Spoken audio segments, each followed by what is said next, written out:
on the Reverend Dr. Martin Luther King Jr.'s birthday to reflect on where we are.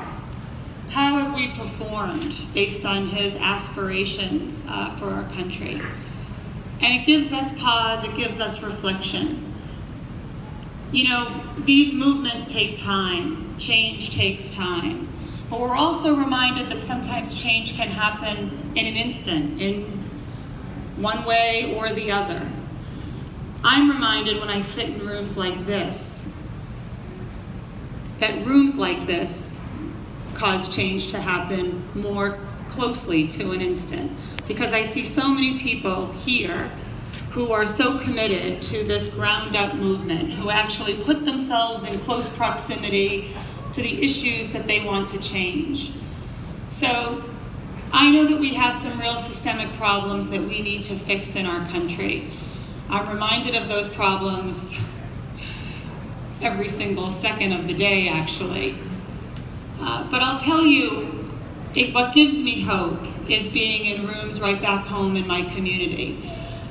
We do need bold action in our criminal justice system. We do need bold reforms to our housing crisis and to our education system if we're ever going to have social justice and economic equality.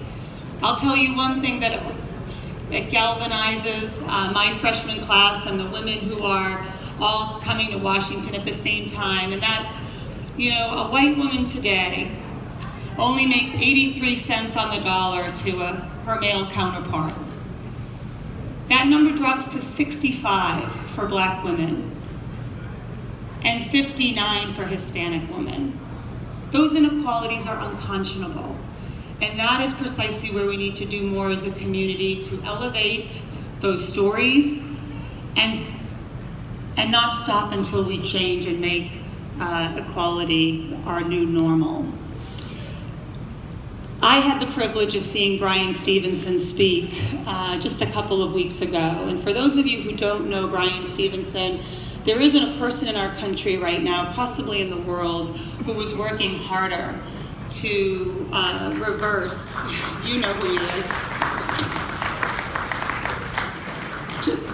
for people who have been wrongly condemned or who are trapped in our criminal justice system.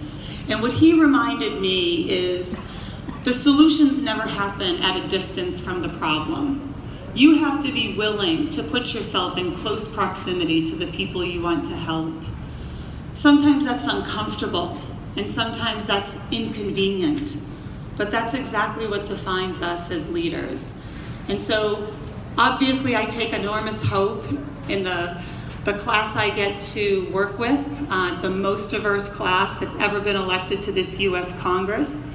That deserves a round of applause for sure.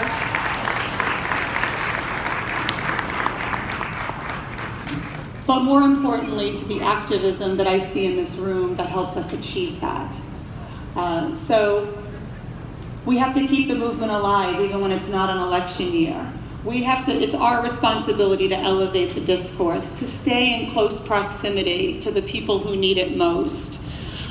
I took very seriously when Laura Smith says anything to me, but when she looked at me and said, "I'm passing the ball," I know I joined with Bobby and so many others in this room, as I have an enormous responsibility, as each of you do too. I'm in this fight with you, and I'm honored to be there, and I thank you so much for letting me be here today with you all. Thank you.